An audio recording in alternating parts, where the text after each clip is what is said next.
Many people used to think that reaching a certain age meant your brain stopped evolving.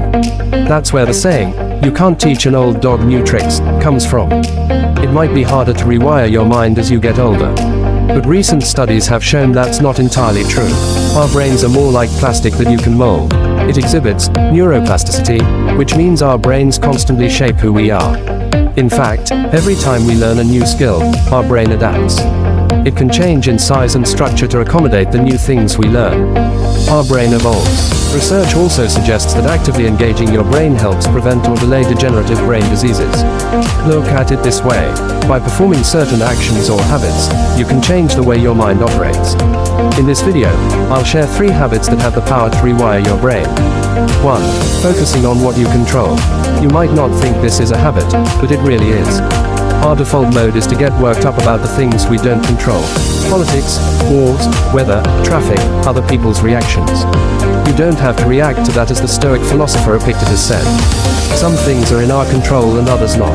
Things in our control are opinion, pursuit, desire, aversion, and, in a word, whatever are our own actions. Things not in our control are body, property, reputation, command, and, in one word, whatever are not our own actions. As you go through life, keep reminding yourself, "I don't control this situation," for everything you face. Then, force yourself to focus on what you do control. If you work for a company that's in a dire financial situation, focus more on developing your skills, maintaining your network, and prepare yourself for doing new job interviews. If you're a business owner and you worry about an imminent recession, direct your energy toward building new products or services that have lower costs and higher margins. Remember that most of our stressors are caused by our own minds. We give external events way too much time and attention. It's simply not worth it. 2. Meditate and be present. Scientific literature has shown that mindfulness can help reduce the size of the amygdala, since more stress can make the amygdala grow. Meditation also helps us change our cingulate cortex, which is part of the limbic system, the structure of the brain that involves behavioral and emotional responses. The cortex is among the default mode network, which is a region of the brain that activates when the mind is wandering or ruminating. When you meditate, you gain better control of your thoughts. That's what you're after. This means you don't have to dwell on negative thinking patterns that limit your potential and happiness. But mindfulness meditation aside, the key to a better mind is understanding how most of our concerns are internal.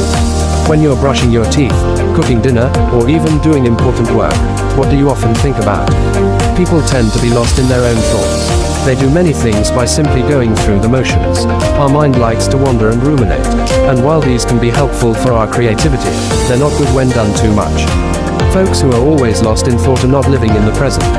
They're either stuck in the past, where they regret things, or in the future, where they worry about potential problems. When you regularly meditate, you avoid being lost in thought. Meditation is as simple as taking 5 really slow breaths for 1 minute. It will help you to calm down and be present. 3. Exercise daily. Science has shown that when you combine meditation with exercise, your brain improves its plasticity. This helps rewire your brain in a positive way. In fact, when you maintain a level of exercise while learning a new skill, your enhanced brain is likely going to learn at an improved pace. The physician, John Ratey, explored how the body and mind connect in his book, Spark, The Revolutionary New Science of Exercise and the Brain. Getting older is unavoidable, but falling apart is not. Today, of course, there's no need to forage and hunt to survive. Yet our genes are coded for this activity, and our brains are meant to direct it. Take that activity away, and you're disrupting a delicate biological balance that has been fine-tuned over 500,000 years. Quite simply, we need to engage our endurance metabolism to keep our bodies and brains in optimum condition. Imagine how our ancestors moved in the past. They were hunters and gatherers, which means they walked and moved a lot. Then they would sprint when prey is nearby. Ratey says it can be healthy for us to exercise with the same rhythm. Take daily walks, run a couple of times a week, then sprint whenever we can. Also, moving our body feels good. Think about a time you did a great workout. How did you feel? I bet you were jacked up.